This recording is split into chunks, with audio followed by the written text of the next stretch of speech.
All righty, Vince, thanks very much. Tonight, for the first time, one of the justices on the Wisconsin State Supreme Court is talking about that infamous fight on the bench where two justices got into a physical scuffle. So whose fault was it?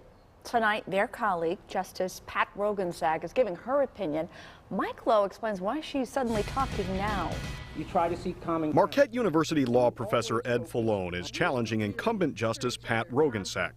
Roggensack is running for her second 10-year term on the High Court, but the race so far has not centered on her record.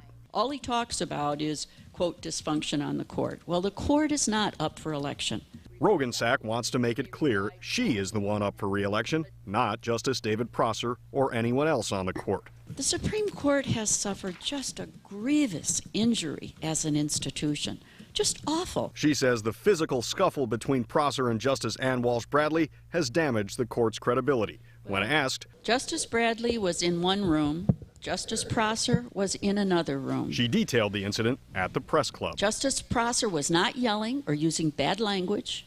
He said something to the Chief Justice sort of like, I've totally lost faith in your leadership. With that, Justice Bradley got out of her chair, came running out of one room into another room with her fist in the air. She said she was pointing to the door. It didn't look like that to me, but that's fine. And she got right in his face. I mean, she ran right into his face. He didn't take one step toward her, not one. He should have turned around and ran, and I bet he wished he'd turned around and ran. He had no right to touch her, regardless of what she did.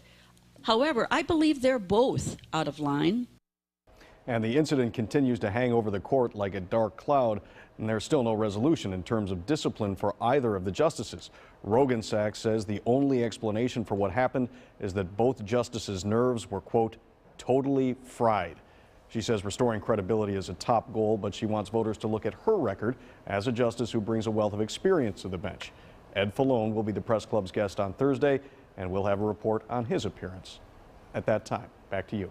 Mike, look forward to it. There is a buzz around Marquette's head coach, and more than just because his name is Buzz. Yeah, Brandon is.